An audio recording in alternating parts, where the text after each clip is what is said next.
I'd like to speak today a bit, if I can, on the nomination of Sylvia Mathews Burwell, whose nomination as Director of Office and Management Budget has come through our Committee on Homeland Security, also through the Budget Committee.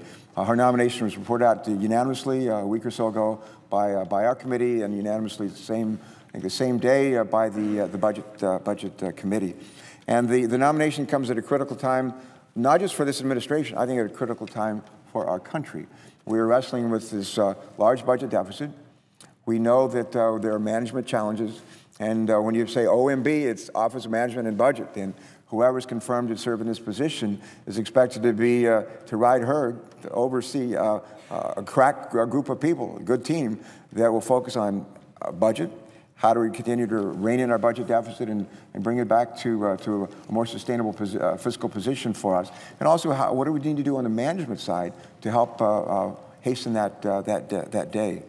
We have across the federal government, in this administration, we had it in the Bush administration, the last Bush administration as well. Something that I call executive branch Swiss cheese. We have too many positions, senior positions in this administration. We had a number of them in the last administration, but not to the extent we do in this administration. Got too many positions that are going wanting. And in some cases, the administration has not vetted, nominated, and submitted names to us. In some cases, we're not moving them very quickly once they have. And so there's a shared responsibility here. And the administration, in this case, we haven't had a confirmed director of OMB, I think for about a year since Jack Lew left to become Chief of Staff, who's now Secretary of the Treasury. We've gone about a year without a Senate-confirmed OMB director. That is not good. And to Jeff Zients, who's been the Deputy Director and has basically been responsible for being acting director, also if you will, the M in OMB, the Management Deputy for OMB. We don't have anybody running OIRA, which deals with regulations, since Cass Sunstein left. He's very good at it. But the senior leadership team in OMB is pretty much, that has been Jeff Zients. And we're grateful to him for taking all this responsibility on.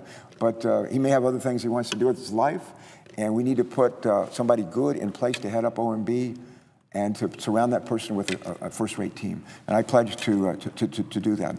And I just want to say to my colleagues, Democrat and Republican, here in the Senate, on our committee, Homeland Security, Government Affairs Committee, on the Budget Committee, just a big thank you, bravo Zulu, for getting this nomination. Once we had it in hand, to move it quickly, hearings, through vetting, staff interviews, and to bring that nomination to the floor. Thanks to the leadership, Democrat and Republican, for helping to make that possible. Who is this person that the president has nominated? Well, she used to be a Mathews with one T. Mathews with one T. She's now Sylvia Mathews Burwell. And pretty remarkable person for someone who was raised and grew up in Hinton, West Virginia, where I lived when I was 4 years old. I was born in Beckley, West Virginia, not far from where Sylvia grew up. And I told her at our confirmation hearing, Madam President, that, well, what is the likelihood that the president would nominate as a director of OMB, one of the most powerful positions in any administration, a gal who was born in Hinton, West Virginia, on the New River, close to the Bluestone Dam, where I learned to fish as a little boy. And she would be before our committee at a hearing chaired by a guy who used to live in Hinton, West Virginia, when he was a 4-year-old kid. Pretty amazing. And but she is extraordinary. She is extraordinary, as our president knows. Sylvia Burwell grew up in Hinton, West Virginia, didn't go off to some fancy private school in another state. She went to Hinton High School. She played on the girls' basketball team there. I was kidding her. I asked her at a confirmation hearing, well, what were their mascots? What was their mascot? She said, we're the Bobcats. So she's a Bobcat. And they had at the confirmation hearing a number of her colleagues from Hinton, who were fellow Bobcats, played on the basketball team with her, and just a great celebration. She's a real person. She's just a real person. She has wonderful interpersonal skills. I talked when the president nominated her. I found out that she used to work in the second Clinton administration. But after Hinton High School, what did she do? She went, well, I like to say she couldn't get into Delaware or North Dakota University. She had to go to Harvard. And from there, she became a Rhodes Scholar over in England. And came back. She did some work in the Clinton-Gore campaign, I think, in '92. And ended up working, I think, the second term of the administration. What did she do? She was the chief of staff to Bob Rubin, one of the leaders of the economic development team in the Clinton administration. She was a deputy to Chief of Staff, Erskine Bowles, Deputy Chief of Staff. And I think for the last year or two that the Clinton administration, she was Deputy OMB Director. So, and she had a pretty good experience there, and she finished up there, and where did she go from there? She ended up working for a while for McKinsey & Company, one of the top management consulting firms in the world. She helped stand up the Bill and Melinda Gates Foundation, and more recently has helped run the Walmart Foundation. I mean, whoa. What great credentials. I called Erskine Bowles when I figured out that she had worked for him, with him. And I said, tell me about this Sylvia Burwell, who's been nominated by the president to head up OMB. Here's what he told me. He told me a really great story. He said, here's the setting. We're in the Oval Office with the president. Bob Rubin, Sylvia Mathews at the time now, Burwell, and Erskine. And the president's having a conversation with Bob Rubin, asking him some questions. And Erskine notices Sylvia, who's Rubin's chief of staff, slips him a note. And Rubin looks at the note. He answers the president's questions to great effect and very brilliant response. And the president is kind of ooh and ahhing with how good that response was. And Erskine says, Mr. President, I've broken the code here on Rubin. He's not that smart. It's Sylvia. She gave him the note. He used that to answer the question. He said, you know, if I had Sylvia working for me, people would think I was as smart as they think Rubin is.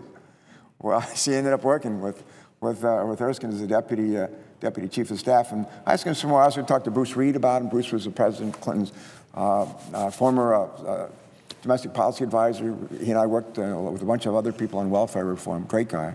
And he's Vice President Biden's chief of staff today. And I asked him to tell me some more about Sylvia. And one of the other things I sensed from both of them was this: she's a real person. She's just a good person. We've all heard the term good guy. I don't know how do you say that about a woman, if it's a good gal or whatever, but if you're a man, you say, really good guy. And she has great personal skills. People just like her. And that's, around here, that's actually pretty helpful.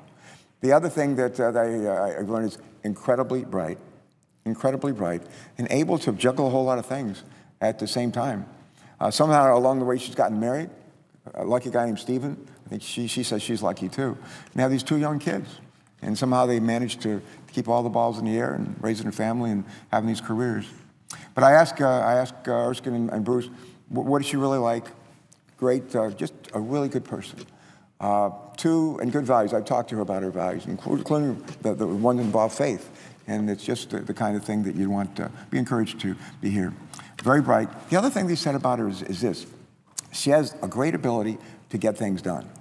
You know, we all know people that are a good guy or gal, people who are arguably bright, but they're not able to get things done. Well, we need somebody in this position who's able to lead a team that gets things done. We have a huge deficit, about $800 billion, coming down, but it's still too big. We have all kinds of GAO issues that they raise to us in their high-risk list of things that they're problematic because we waste money in ineffective spending.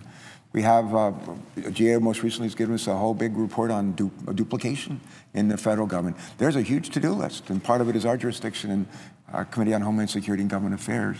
And that's an obligation, a responsibility we share with the administration and with other branches of our government. But we need somebody who's really good at multitasking and who can get things done. And I think if we help put the right team around here, they'll get a lot done. And we'll do this together. I'll close, if I could, with this. I've never met her parents, but obviously, I think she has at least one sibling. But boy, when I ask her how did she turn out this way, Sylvia really gives the credit to her parents. And I think most of us probably do if we've had success in our life. Although we had a great witness before the Finance Committee yesterday hearing, Antoine Fisher, sort of self-made, up from the roots, amazing success story from a guy you never would have imagined he would enjoy the success that he has coming up through the foster care system in his home and state. But she gives a lot of credit to her parents. Obviously, they're doing something right at Hinton High School, and maybe even at Harvard and over in Oxford, England. But she's had good mentors. Very humble person, very humble person. She's the real deal. And we're lucky that she's willing to take this on. Commend the president on nominating her. I want to thank her husband and her family for their willingness to share her. I hope she gets a unanimous vote here today. She ought to.